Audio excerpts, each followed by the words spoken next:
সুড়ঙ্গ পথ ধরে মা ভদ্রাকালীকে নিয়ে আসেন পৃথিবীর মধ্যস্থলে, আজকের ক্ষীরগ্রাম। ক্ষীরগ্রামের সেই পবিত্র ভূমিতে এই স্থানে একটি দেবমন্দির নির্মাণ করতে হবে। বিশ্বকর্মা দেব অপরিসীম সম্মানের সঙ্গে এক অপূর্ব সাদা পাথরের মন্দির নির্মাণ করলেন। সেই মন্দিরের ভিতরে সুড়ঙ্গের ঠিক পাশেই শ্রীরামচন্দ্র মা ভদ্রাকালীকে স্থাপন করলেন। পূজা সম্পন্ন করে শ্রীরামচন্দ্র প্রস্থান করলেন, কিন্তু রেখে গেলেন এক গভীর রহস্য। অন্যদিকে হরিদত্ত নামে এক রাজা এক রাত্রে গভীর নিদ্রায় আচ্ছন্ন ছিলেন।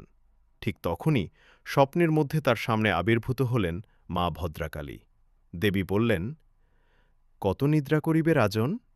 আমি কৈলাস ছেড়ে এসেছি তোমার ভবন। আমি করুণাময়ী দেবী ভদ্রাকালী তোমার প্রতি সদয় হয়েছি। প্রতিদিন আমায় নরবলি দিয়ে পূজা করো। স্বপ্নভঙ্গের পর রাজা হরিদত্ত মায়ের সেই আদেশ পালন করতে শুরু করলেন। শুরু হল নরবলির ভয়ঙ্কর প্রথা। ক্ষীরগ্রামের প্রতিটি পরিবারে ক্রমে ক্রমে নরবলির পালা পড়তে লাগল।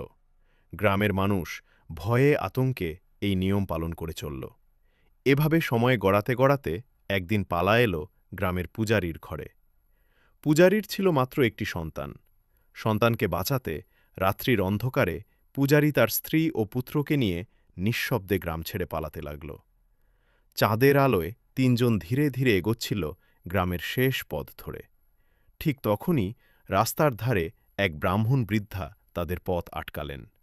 বৃদ্ধা জিজ্ঞাসা করলেন, এই রাত্রিবেলা গ্রাম ছাড়ছ কেন? পূজারী কাঁপা কণ্ঠে সব কথা বলে ফেলল। সব শুনে বৃদ্ধা হেসে বললেন, যার ভয়ে পালাচ্ছ তুমি, সেই মা যোগাদ্দা আমি। এই কথা শুনে পূজারী ভূমিতে লুটিয়ে পড়ে কান্নায় ভেঙে পড়ল। সে বলল, মা, যদি তুমি সত্যিই যোগাদ্দা হও, তবে আমায় মহিষমর্দিনী রূপে দর্শন দাও। মুহূর্তের মধ্যেই রাত্রির অন্ধকার ভেদ করে দেবী ধারণ করলেন দশভুজা মহিষমর্দিনী রূপ। দেবীর সেই মহিমাময় রূপ দেখে পূজারী নিজের মস্তক উৎসর্গ করতে উদ্যত হল, কিন্তু মা যোগাদ্দা তাকে থামিয়ে দিলেন। দেবী বললেন, আজ থেকে নরবলি বন্ধ। আমি মানুষের রক্ত চাই না। মহাপূজার দিন তোমাদের হৃদয়ের যে বলি, সেটাই আমি গ্রহণ করব। এই কথা বলে মা যোগাদ্দা পূজারীকে ঘরে ফেরার আদেশ দিলেন এবং নিজে প্রবেশ করলেন সেই মন্দিরে।